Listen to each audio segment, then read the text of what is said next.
Hello guys, welcome to my channel. Hi guys, నా పేరు Sai and నేను జర్మనీలో వర్క్ చేస్తున్నాను. అండ్ నేను మాస్టర్స్ రీసెంట్గా కంప్లీట్ చేశాను. నా బ్యాచ్ 2022లో స్టార్ట్ చేశాను అండ్ 2024 రీసెంట్గా కంప్లీట్ చేసి తర్వాత జాబ్ ఎత్తుక్కొని జాబ్ తెచ్చుకున్నాను. So this is the background about me. And coming to our today's video. ఈరోజు వీడియో ఏంటంటే step by step guide by applying for the German universities. German యూనివర్సిటీస్కి స్టెప్ బై స్టెప్ ప్రాసెస్ ఏంటి, ఎలా apply చేయాలి అనేది ఈ వీడియోలో మనం తెలుసుకుందాం.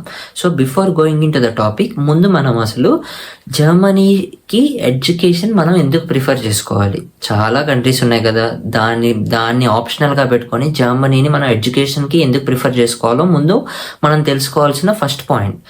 సో దానికి కొన్ని సెట్ ఆఫ్ పాయింట్స్ ఉన్నాయి. దాని క్రైటీరియా బట్టే మీరు జర్మనీకి రావాలా లేకపోతే మిగతా కంట్రీస్కి రావాలా అని చెప్పి మీరు డిసైడ్ చేసుకోండి. ఫస్ట్ వన్ వచ్చేసి ఇంటర్నేషనల్ స్టూడెంట్స్కి ట్యూషన్ ఫీజు ఫ్రీ. సో ఇక్కడ ప్రతి ఒక్క ఇంటర్నేషనల్ స్టూడెంట్కి కూడా tuition fee free for public universities only. అది కూడా ఎక్సెప్ట్ ఫర్ పర్టికులర్ స్టేట్స్లో కాకుండా మిగతా స్టేట్స్లో ఉండే అన్ని పబ్లిక్ యూనివర్సిటీస్కి కూడా ఇంటర్నేషనల్ స్టూడెంట్స్కి tuition fee free. Second one వచ్చేసి wide range of programmes for both masters and bachelors. మీకు మిగతా కంట్రీస్లో దొరికినట్లు ప్రతి ఒక్క ప్రోగ్రామ్, ప్రతి ఒక్క స్పెషలైజేషన్ జర్మనీలో కూడా ఉంటుంది. బట్ అన్ని కాలేజెస్లో ఉంటుందని చెప్పను. ఏదో ఒక కాలేజ్లో మీకు కావాల్సిన స్పెషలైజేషన్ ఖచ్చితంగా దొరుకుతుంది. థర్డ్ వన్ వచ్చేసి excellent research facilities and industry connections. నా 2 years అకాడమిక్ లైఫ్లో చూసింది ఏంటంటే ఇక్కడ రీసెర్చ్ ఫెసిలిటీస్ చాలా బాగుంటాయి. దానిలో మీరు డౌట్ పడాల్సిన అవసరమే లేదు. Second point industry connections. Industry connections అంటే జాబ్ మార్కెట్ ఎలా ఉంది అని తెలుసుకోవడం కోసం ఇక్కడ universities job fair, career fair అని చెప్పి కొన్ని ప్రోగ్రామ్స్ ఆర్గనైజ్ చేస్తాయి. ఆ ప్రోగ్రామ్స్లో మీ యూనివర్సిటీస్లో సరౌండింగ్ ఉండే కంపెనీస్ అన్నీ పార్టిసిపేట్ చేస్తాయి.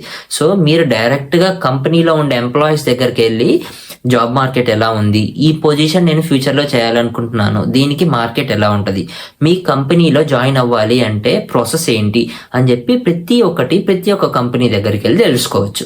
సో అది ఒక మెయిన్ బెనిఫిషియల్ పాయింట్ ఇక్కడ. ఫోర్త్ వన్ వచ్చేసి opportunity to stay and work in Germany after your masters. So ఇప్పుడు మీద మాస్టర్స్ అయిపోయింది కానీ వెంటనే జాబ్ రాలేదు అని చెప్పి మీరు ఇక్కడ ఉండడానికి లేదు అని చెప్పి ఇక్కడ గవర్నమెంట్ చెప్పదు. 1 year నుంచి 1.5 year వరకు గ్రేస్ పీరియడ్ ఇస్తుంది. ఈ గ్రేస్ పీరియడ్లో మీరు జాబ్ తెచ్చుకోవచ్చు. సో ఇంత టైం ఇచ్చిన తర్వాత ఖచ్చితంగా ప్రతి ఒక్కరికి జాబ్ వస్తుంది. సో ఇమీడియట్గా మీరు వర్రీ అవ్వాల్సిన అవసరమే లేదు. సో ఈ 4 reasons వల్ల మీరు జర్మనీకి రావాలా వద్దా అని చెప్పి మీరు డిసైడ్ చేసుకోవాలి. So now coming into the topic. ఇక్కడ హైయర్ ఎడ్యుకేషన్ సిస్టమ్ అనేది త్రీ వేరియంట్స్గా డివైడ్ అవుతుంది. So the first one is called as university అంటాము. So the second one is called as university of applied sciences అంటాము. The third one is college of arts and music అంటాము. So ఇలా 3 divisions-గా higher education system divide అవుతుంది జర్మనీలో. So as a masters or a bachelor student మీరు first యూనివర్సిటీస్కి apply చేసి admission వచ్చేట్టు చూసుకోండి. ఒకవేళ మీ అడ్మిషన్ అనేది పిక్ కాకపోతే అంటే రిజెక్ట్ అవుతే యూనివర్సిటీలో, then apply for the university of applied sciences. నా అప్లికేషన్ యూనివర్సిటీలో పిక్ కాలేదు, నేను ఇంకా అప్లై చేయడానికి లేదు అని అనుకోవద్దు. యూనివర్సిటీస్ ఆఫ్ అప్లైడ్ సైన్సెస్ అని సెకండ్ ఆప్షన్ ఉంటుంది. సో ఆ యూనివర్సిటీస్ ఆఫ్ అప్లైడ్ సైన్సెస్లో మీరు మళ్ళీ అప్లై చేసుకోవచ్చు. మోస్ట్లీ పిక్ అయ్యే ఛాన్సెస్ ఉంటుంది. సో ఇలాగా 3 divisions-గా హైయర్ ఎడ్యుకేషన్ సిస్టమ్ డివైడ్ అవుతుంది. సో ఇప్పటి వరకు మనం జర్మనీని ఎడ్యుకేషన్కి ఎందుకు ప్రిఫర్ చేసుకోవాలి, హైయర్ ఎడ్యుకేషన్ సిస్టమ్ ఎలా డివైడ్ అవుతుంది అని చెప్పి ఒక క్లియర్ పిక్చర్ తెలిసింది.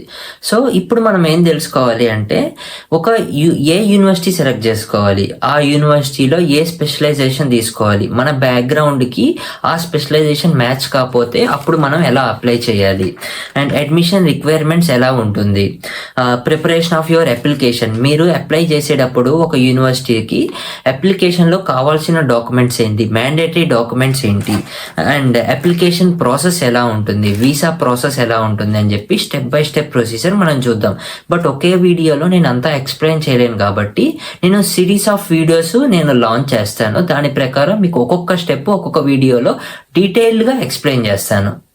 సో ఇప్పటి వరకు నేను చెప్పిన టాపిక్స్లో మీకు ఎటువంటి డౌట్ ఉన్నా మీరు కామెంట్ చేయండి. నేను మోస్ట్లీ మీ కామెంట్కి ఆన్సర్ చేస్తాను. ఒకవేళ నేను మీ కామెంట్కి ఆన్సర్ చేయకపోతే ఇక్కడ ఒక ఈమెయిల్ ఐడి ఇస్తాను. ఆ ఈమెయిల్ ఐడికి మీరు మీ డౌట్ ఏంటి అని చెప్పి మీరు సెండ్ చేయండి. సో దట్ నేను మీకు రెస్పాండ్ అవుతాను అండ్ మిమ్మల్ని కనెక్ట్ అయ్యి మీ డౌట్ ఏంటి మీకు క్లారిఫై చేస్తాను. సో మీకు కానీ వీడియో నచ్చినట్లయితే please do like, share and subscribe to my channel. Thank you.